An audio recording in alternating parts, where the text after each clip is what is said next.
वक्त की सुर्खियों पर। शिक्षक दिवस पर राज्यपाल बेबी रानी मौर्य ने दी सभी शिक्षकों को शुभकामनाएं। संदेश में कहा, मां होती है अपनी संतान की पहली गुरु। सैलानियों को त्रिवेंद्र सरकार की बड़ी सौगात। उत्तराखंड आने वाले पर्यटकों को मिलेगा कूपन। पर्यटकों को मिलेगा 1000 रुपए का कूपन। उत्तराखंड कैबिनेट में बड़ा फैसला। केदारनाथ धाम के हेलीपैड का होगा विस्तार। लैंड कर सकेगा चिंकू हेलीकॉप्टर। बार बार मलबा आने से वाहनों की आवाजाही रुकी। बद्रीनाथ हाईवे पर क्षेत्रपाल में गिर रहा मलबा, रास्ता बंद।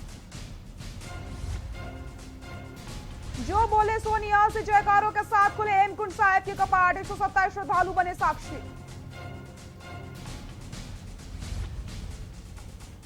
प्रदेश में नहीं थम रहा है कोरोना मरीजों की रफ्तार। 12 कोरोना मरीजों की मौत। 831 नए संक्रमित मिले। संक्रमितों की आंकड़ा पहुंचा 23,000 के पास। आप देख रहे हैं के न्यूज, खबरों का सारथी। 23 सितंबर से 25 सितंबर तक होने वाले उत्तराखंड विधानसभा सत्र की तैयारियों को लेकर के विधानसभा अध्यक्ष प्रेमचंद अग्रवाल ने देहरादून स्थित विधानसभा में तैयारियों का जायजा लिया है। कोरोना काल में शुरू होने जा रहे सत्र को लेकर के पूरी सावधानियां बरतने और नियमों की पूरी तरीके से पालन किया जाएगा। विधानसभा अध्यक्ष प्रेमचंद अग्रवाल ने बताया कि कोरोना महामारी को देखते हुए सभी विषयों पर मंथन किया जा रहा है।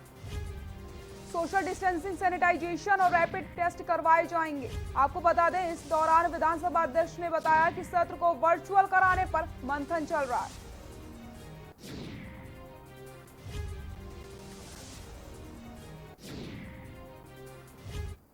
सत्र ठीक से संपन्न हो। जिस प्रकार का ये वैश्विक महामारी हमारे सामने है, हर पहलू का हम लोग विचार कर रहे हैं। वर्चुअल पे भी हम विचार कर रहे हैं। सोशल डिस्टेंसिंग का तो पालन होगा ही, सैनिटाइज़र भी हम वहाँ रखेंगे भी, यहाँ भी करेंगे। रैपिड टेस्ट, दूसरे टेस्ट कराने की भी हम विचार कर रहे हैं। यानी कुल मिला के सोशल डिस्टेंसिंग और सारे विषय को जो मानक हैं इस समय और सभी का पालन करते हुए हमारा सत्र ठीक ठाक संपन्न हो, उसको लेके हम लोग पूरे हर पहलू में विचार कर रहे हैं। उत्तराखंड की त्रिवेंद्र सरकार ने कोरोना संकट में बुजुर्गों के लिए सराहनीय पहल शुरू की है। त्रिवेंद्र सरकार ने 60 साल से अधिक आयु के वरिष्ठ नागरिकों के लिए होम सर्विस की सुविधा शुरू कर दी है। देखिए हमारी खास रिपोर्ट। कोरोना संकट में बुजुर्गों के लिए सराहनीय पहल। बुजुर्गों के लिए त्रिवेंद्र सरकार की होम सर्विस सेवा। देहरादून हल्द्वानी के शहरी क्षेत्रों में लागू होगी योजना। मल्टी सर्विस सेंटर किए जाएंगे स्थापित। घरेलू मदद की सभी सेवाओं की होगी सुविधा।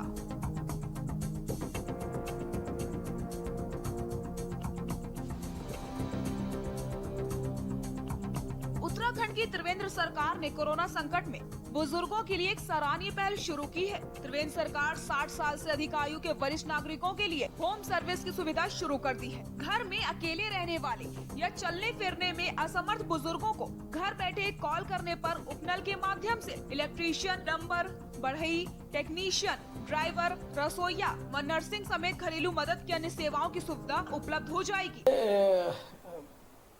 हम लोगों ने कोरोना के काल में इस सारे काम को एक किया था कि जो इस प्रकार के लोग थे उन सबके घरों में वो फोन करेंगे तो राशन इत्यादि की व्यवस्था की थी। अब इस सारी स्थिति को और बढ़ाने के लिए, जिससे कि कई बार ऐसी परिस्थिति बन जाती है, उन परिस्थिति में कई तरह की दिक्कतें आती हैं। एक तो ये कि वो खुद अगर कहीं इस तरह के लाते हैं और कई बार इस प्रकार की घटनाएं, दुर्घटनाएं हो जाती हैं, तो सारी चीजें ध्यान में रखते हुए इस प्रकार का निर्णय लिया गया है। ये बहुत महत्वपूर्ण है। हालांकि इसके लिए 100 रुपए शुल्क भी चुकाना पड़ेगा। पायलट प्रोजेक्ट के रूप में देहरादून और हल्द्वानी के शहरी क्षेत्रों में ये योजना लागू करने का निर्णय लिया गया है। इसके लिए मल्टी सर्विस सेंटर स्थापित किए जाएंगे। होम सर्विस सेवाओं के लिए उपनल की ओर से प्रशिक्षित डिप्लोमा होल्डर्स, कामगार या श्रमिकों का पंजीकरण किया जाएगा। पंजीकरण में भूतपूर्व सैनिकों और उनके आश्रितों को प्राथमिकता दी जाएगी। वहीं प्रदेश के ITI, पॉलिटेक्निक के डिप्लोमा धारक, पंजीकृत नर्सें, स्टेट स्किल डेवलपमेंट मिशन के तहत प्रशिक्षित युवाओं को प्राथमिकता दी जाएगी। योजना में सेवाएं देने के लिए पंजीकरण कराने वाले प्रशिक्षित कामगार या श्रमिकों का पूरा रिकॉर्ड उपनल के पास होगा। वहीं पुलिस सत्यापन भी कराया जाएगा। इससे सेवा लेने वाले वरिष्ठ नागरिकों की सुरक्षा भी रहेगी। इसके लिए हेल्पलाइन नंबर भी जारी कर दिए गए हैं। डेस्क रिपोर्ट, के न्यूज इंडिया।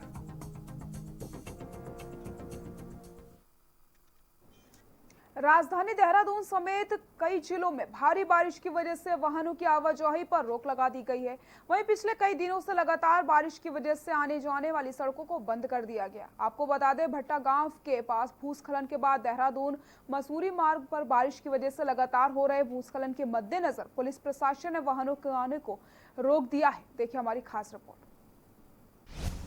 लगातार हो रही बारिश के कारण भूस्खलन, देहरादून मसूरी मार्ग पर भारी भूस्खलन, टूटते पहाड़ को देख दौड़े लोग, भूस्खलन के चलते आने जाने वाली सड़कें बंद।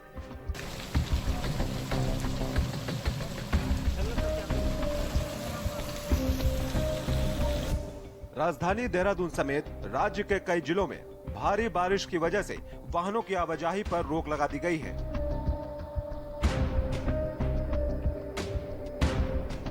वहीं पिछले कई दिनों से लगातार बारिश की वजह से आने जाने वाली सड़क बंद हो गई है। बता दें कि भट्टा गांव के पास भूस्खलन के बाद देहरादून मसूरी मार्ग पर बारिश की वजह से लगातार हो रहे भूस्खलन के मद्देनजर पुलिस प्रशासन ने वाहनों के आने जाने पर रोक लगा दी है।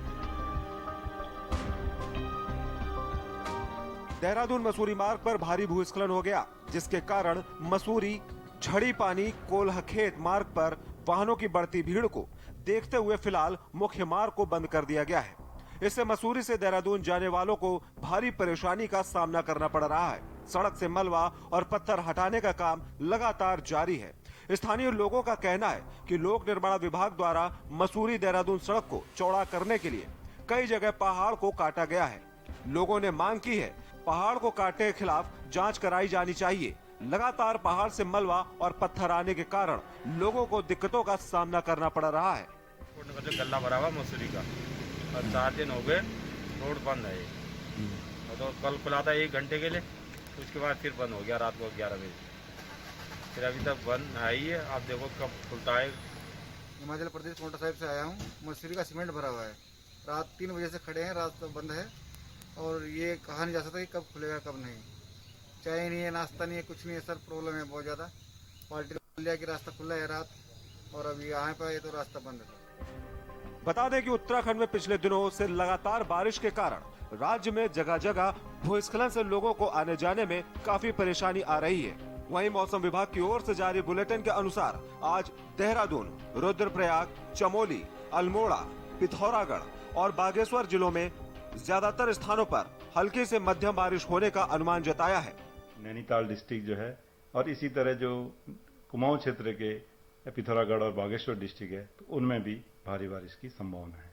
तो आज 3 तारीख को बात करेंगे खासकर, तो आज आप देखेंगे कि जो बारिश है, अच्छी बारिश पूरे प्रदेश में पड़ने वाली है। हल्की से मध्यम ज़्यादातर जगहों में है, और जो भारी बारिश है वो जो गढ़वाल के मैंने डिस्ट्रिक्ट बोले, देहरादून, टेहरी, पौड़ी, इनमें संभावना है। और साथ में कुमाऊं क्षेत्र में तो वहाँ भारी से बहुत भारी तक भी आज एका दुक्का जगहों में, नैनीताल, चंपावत, बागेश्वर और पिथौरागढ़ डिस्ट्रिक्ट, इनमें अच्छी संभावना है। अन्य जिलों में भी कुछ कुछ स्थानों पर बारिश हो सकती है।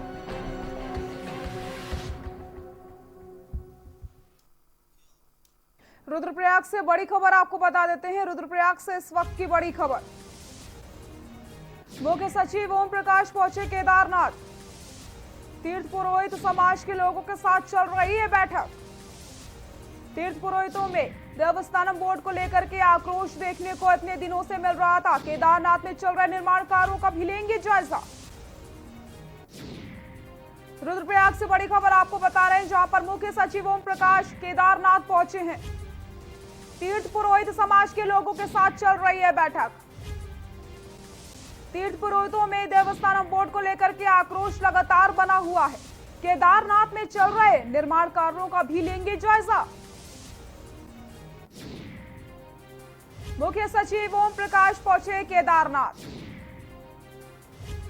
तीर्थ पुरोहित समाज के लोगों के साथ चल रही है बैठक। तीर्थ पुरोहित में देवस्थानम बोर्ड को लेकर के आक्रोश।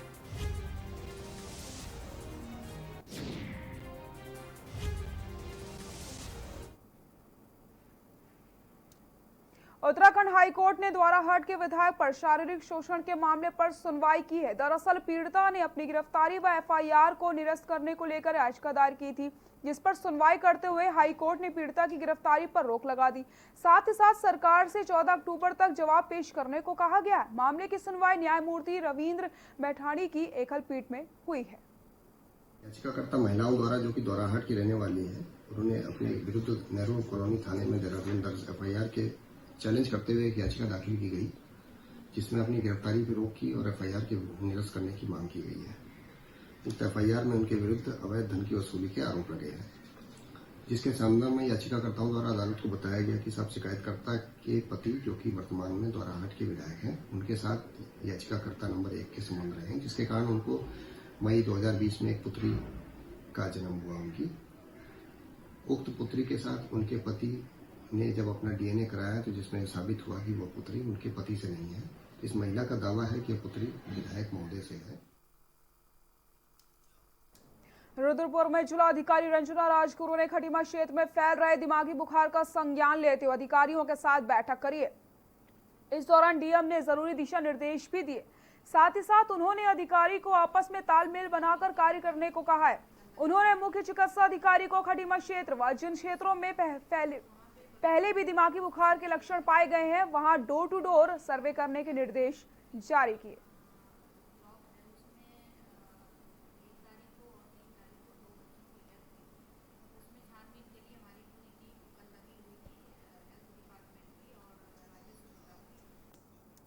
ऊधम सिंह नगर में पुलिस ने कार्रवाई नहीं की तो युवक का हाई वोल्टेज ड्रामा देखने को मिला। युवक अपने हाथों में अपने गले में पत्थर से पेचकस ठोकने लग गया। ड्यूटी पर तैनात होमगार्ड ने उसे रोका तो युवक भड़क गया। युवक का वीडियो सोशल मीडिया में जमकर वायरल हो रहा है। इससे पहले एक बार इसी शहर में सीपीओ के द्वारा बाइक की चाबी ठोकने का मामला सामने आया था, जो काफी चर्चा का विषय बना था।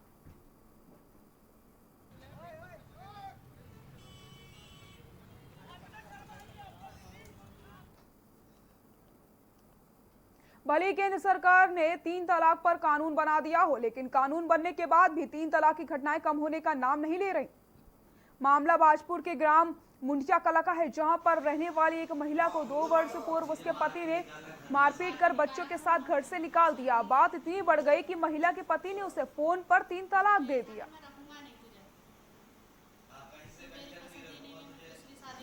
मामला यही है, मतलब मुझे मारते पीटते हैं और घर में से मतलब यही कहते हैं, मतलब मैं तुझे नहीं रखूंगा। जब मैं पेट से होती हूँ तो मुझे घर में से बाहर निकाल देते हैं मार पीट के। और मतलब मुझे 2 साल हो गए यहाँ पर रहते अपने मैके में, और एक लड़की भी मेरी यहीं हुई है। और अब मैं यहाँ काम करती हूँ पंचायत ये प्रधान की तरफ से 200 रुपये की दिहाड़ी करती हूँ, अपने बच्चों को मैं पालती हूँ। ये बेसिकली हमें एक महिला की एक तहरीर मिली थी, जिसकी 6 साल पहले शादी हो चुकी थी और 3 बच्चे हैं। उसके द्वारा तहरीर में ये शिकायत दी गई है कि उसके पति द्वारा फ़ोन पर उससे 3 तलाक बोलकर तलाक ले लिया गया है। तो इस तहरीरी सूचना पर हमारे द्वारा मुकदमा पंजीकृत किया जा रहा है और आगे की कार्रवाई की जाएगी। इसमें जो तहरीर है उसमें पति पर आरोप लगाया गया है। तो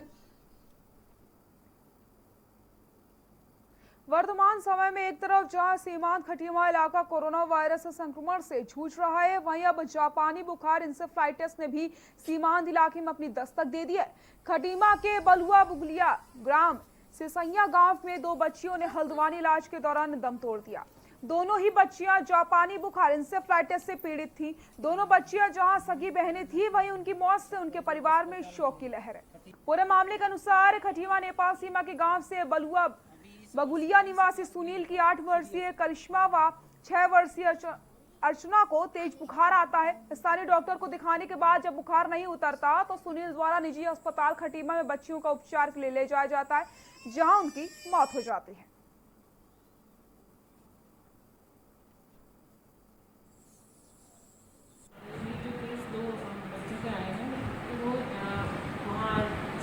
भर्ती थे, जहाँ उनकी उनके द्वारा बताया गया। कल जो है सूचना पे हमारे विभाग की टीम गई थी, वहाँ पूरा सर्वे किया गया। तो उन बच्चों के जो टीकाकरण कार्ड है उसमें उनके बिहार में सब टीके लगे हैं, उसमें जेटल इंसेफ्लाइटिस नहीं लगी है। वो अभी 2 साल पहले यहाँ आए थे, पहले रुद्रपुर रहते थे और अभी 6 महीने से वो यहाँ रह रहे हैं। आता है कि एक ही परिवार की दो जो है सगी बहनों की मौत हुई है। काफ़ी गरीब परिवार है, इसलिए जो है काफ़ी अभावग्रस्त भी था। इन्हें जो है समय पे जो है हॉस्पिटल ले जाने के बाद यहाँ के हॉस्पिटल ने जो है सुशीला तिवारी के लिए रेफर तो कर दिया था, लेकिन वहाँ जो है सही तरह से व्यवस्थित इलाज न मिलने के कारण एवं जो है पैसों के अभाव के कारण जो है बच्चियों ने थोड़ी सी इलाज में लापरवाही के कारण शायद लगता है कि दम तोड़ा है।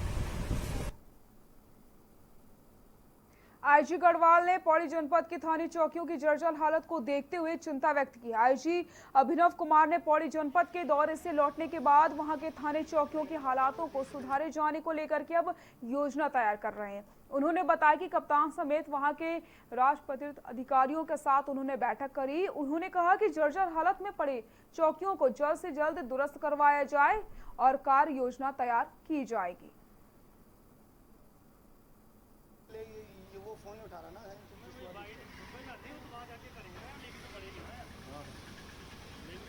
मैं अभी यहाँ कार्यभार संभालने के बाद पौड़ी जनपद के भ्रमण पर गया था 15 अगस्त के अवसर पर, और वहाँ जो झंडारोहण के बाद मेरी वहाँ जो एसपी साहिबा हैं और जो उनके राजपत्रित अधिकारी हैं उनके साथ मीटिंग भी हुई।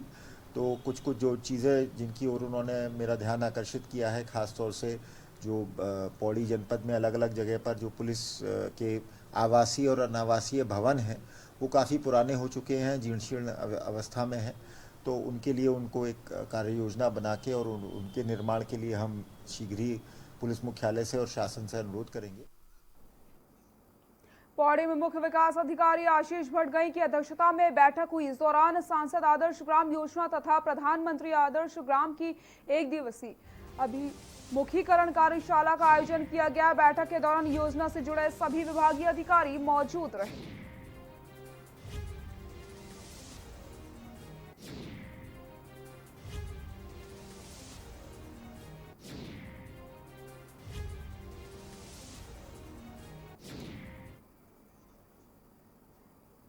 उत्तराखंड सचिवालय में प्रशासनिक कार्यशैली पर सवाल उठाने कर्मचारियों के हितों के लिए बेबाकी से लड़ने वाले सचिवालय संघ के अध्यक्ष दीपक जोशी के खिलाफ शासन ने कड़ा रुख अपना लिया। शासन ने दीपक जोशी के खिलाफ जांच बैठा दी। अपर मुख्य सचिव कार्मिक राधा रतूड़ी ने कर्तव्य और दायित्व के बाहर जाकर आचरण करने और नियमावली का पालन नहीं करने के तहत दीपक जोशी को राज्य सरकार और उसकी नीतियों का विरोध करने का दोषी मानते हुए उनके खिलाफ जांच के आदेश दिए हैं। वहीं जांच के आदेश में 12 जुलाई को उस घटना का जिक्र किया गया जिसमें दीपक जोशी ने कोविड-19 के चलते सरकारी कर्मचारियों के भत्ते को काटने पर सरकार के खिलाफ बयान दिया था।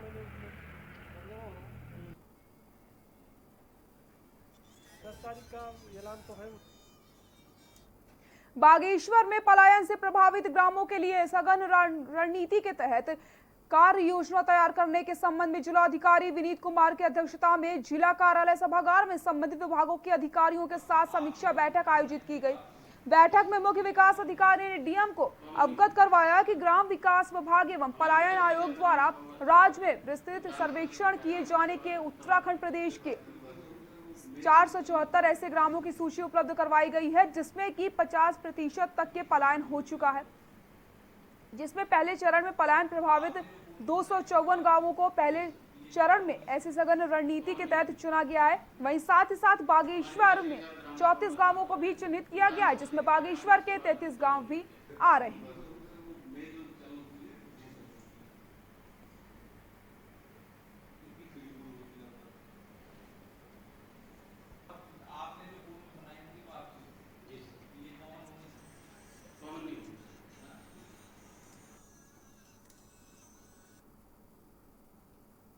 हल्द्वानी में डीएम सवीन बंसल ने जनपद में वन भूमि लंबित प्रकरणों की समीक्षा बैठक करके प्रभागीय वन अधिकारियों और कार्यदायी संस्थाओं के अधिकारियों के साथ वहीं इस दौरान संबित बंसल ने विभागों में आपसी समन्वय स्थापित करने और लाभान्वित वन भूमि हस्तांतरण प्रकरणों का निस्तारण करने के लिए अवगत करवाया। उन्होंने कहा कि जिन कार्यदायी संस्थाओं को वन भूमि के एवज में प्रतिपूर्ति के लिए भूमि चाहिए या मेंटेनेंस कैश लंबित है, उनके प्रस्ताव तुरंत जिलाधिकारी कार्यालय में उपलब्ध करवाए जाए, ताकि अग्रिम कार्रवाई की जा सके। बंसल ने कार्यदायी संस्थाओं को निर्देश दिए हैं कि जिन कार्यों के वन भूमि प्रस्ताव जनपद से भेजे जाने हैं उन्हें औपचारिकताएं पूर्ण करके तुरंत अपलोड करें।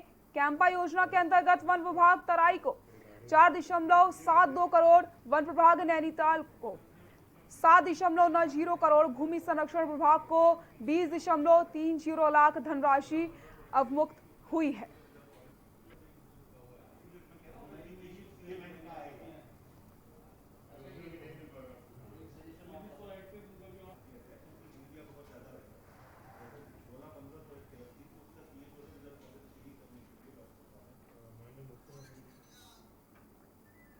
उत्तराखंड हाईकोर्ट ने आदि शक्ति मां धारी देवी मंदिर के रास्तों में हुई अतिक्रमण के मामले पर सुनवाई करते हुए सचिव ऊर्जा, डीएम, एसडीएम व अलकनंदा हाइड्रो पावर से 4 सप्ताह में जवाब पेश करने को कहा है।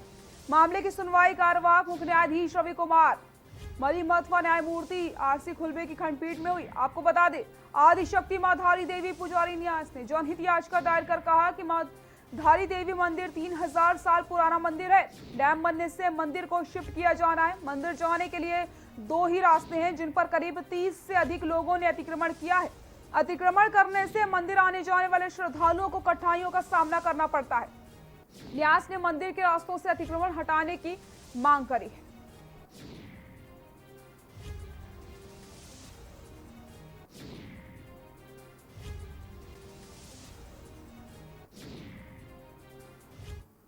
प्राचीन काल तकरीबन 3000 साल पुराना और महत्वपूर्ण आस्था के केंद्र धारी देवी मंदिर श्रीनगर से 13 किलोमीटर आगे कलियासौड़ में स्थित है।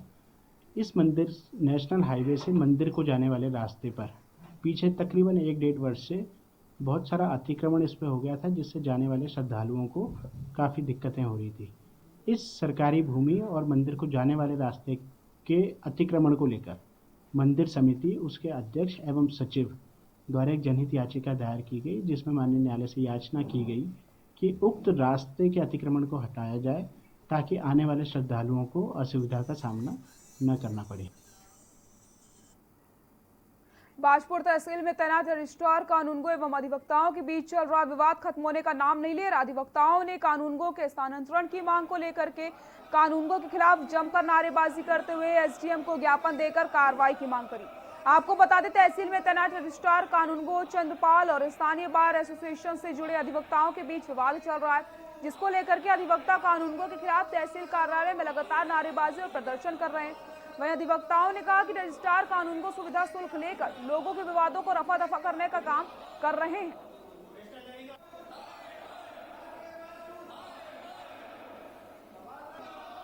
हमारे यहाँ आरके हैं चंद्रपाल सिंह, उनकी कार्य प्रणाली पे है वकीलों को जो रोष है अधिवक्तागण को। कार्य प्रणाली उनकी इतनी खराब है और अधिवक्ताओं के घर प्रति उनका व्यवहार इतना अशोभनीय है कि वो सहनीय नहीं हो सकता। उनके कामकाज में क्या है, वो पत्रावलियों को दबा के रखते हैं, समय पर जो है पत्रावलियों पर रिपोर्ट नहीं देते हैं, अपनी मनमर्जी करती हैं। उनकी इच्छा होती है तो पत्रावली तहसीलदार के जाती है तो नहीं जाती है, जिसमें से जनता को भी जो है जो दाखिल खारिज के आदेश हैं वो नहीं हो पाते हैं। उसमें से वो सफ़र कर रहे हैं और अधिवक्तागण भी सफ़र करते हैं, बार बार उनके चक्कर लगवाए जाते हैं। रुद्रपुर बगवाड़ा मंडी समिति गेट पर पुराने विवाद को लेकर ये 2 पक्षों में आपस में भिड़ंत हो जाती है। दोनों पक्षों में जमकर लाठी डंडे और हथियार चल जाते हैं। दोनों पक्षों के 7 लोग गंभीर रूप से घायल हुए। वहीं घायलों को इलाज के लिए जिला अस्पताल में भर्ती करवाया गया। दोनों पक्षों ने एक दूसरे पर मारपीट और फायरिंग करने का आरोप लगाया। विवाद की वजह लेन देन को लेकर के झगड़ा बताया जा रहा है।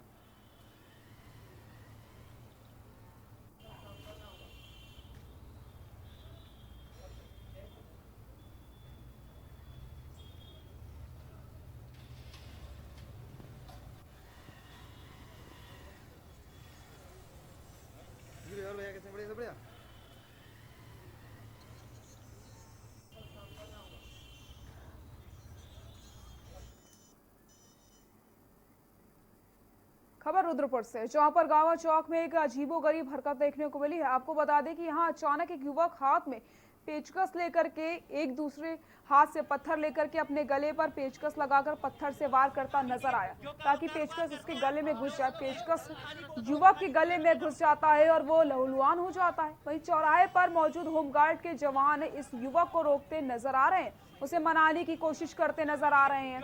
आपको बता दें कि काफी मशक्कत के बाद होमगार्ड के जवान और पुलिस की मदद से युवक को रोका गया। वहीं इस पूरे मामले पर रुद्रपुर कोतवाल ने बताया कि इस व्यक्ति की कुछ शिकायतें हैं जिसको लेकर के उसने इस तरीके का प्रदर्शन किया है।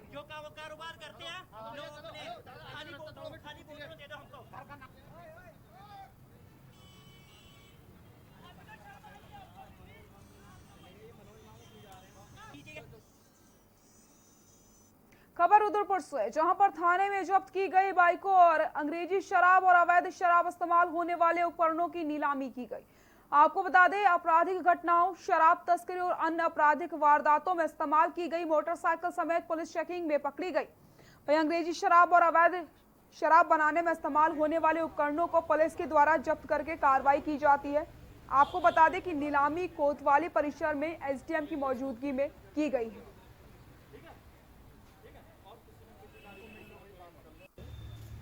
पुराने माल है, उसमें से 21 वाहन तथा शराब का भारी मात्रा में जो शराब पकड़ी गई थी उसका डिस्पोजल है, जिसमें एसडीएम साहब, पीओ साहब, आरआई साहब सभी लोग आ रखे हैं। और ये एक खुली नीलामी होती है जिसमें कि प्रति फल जमा करके कोई भी भाग ले सकता है। तो इसमें अभी थोड़ी देर में शुरू हो जाएगी नीलामी।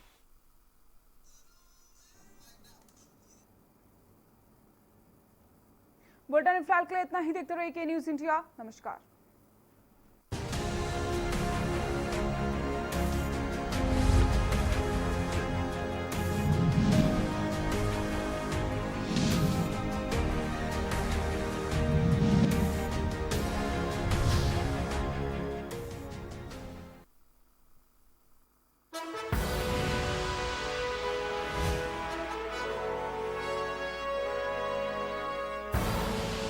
आप देख रहे हैं के न्यूज, खबरों का सारथी।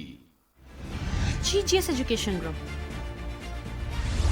launches 20% discount on academic fee of courses MBA, BBA, BCA, BFSI and GM, D Pharma, B Pharma. Offers best infrastructure, best transport facility, best academic service and best placement service. Register today to avail 20% discount. Call 9971 496 497 or visit the campus Kanpur Lucknow Highway near Unnao. GGS Education Group. Cable operators जो पहुंचाते हैं आप तक हमारी हर बात, सजगता और समझदारी जिनकी है पहचान, जो है कोरोना योद्धा, जो है जिम्मेदार। इन कोरोना योद्धाओं को के न्यूज का सलाम। आप हैं तो हम हैं, आपके बिना हम कुछ नहीं। देश भर के केबल ऑपरेटर्स कोरोना योद्धाओं का के न्यूज की तरफ से हार्दिक अभिनंदन। कोरोना संकट काल में के न्यूज इंडिया की देशवासियों से अपील है कि हम जाति धर्म को भूलकर कोरोना को हराने में एक साथ खड़े हों। जरूरतमंदों की मदद करें। कोरोना के खिलाफ जंग में हम अपना योगदान दें। हम सब मिलकर लड़ेंगे और मिलकर जीतेंगे।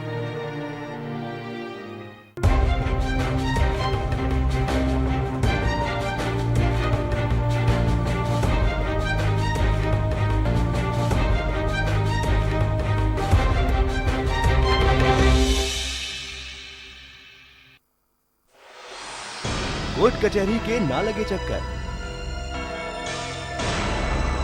सबसे अधिक यही है बेहतर। लेकिन बढ़ ही जाए पाला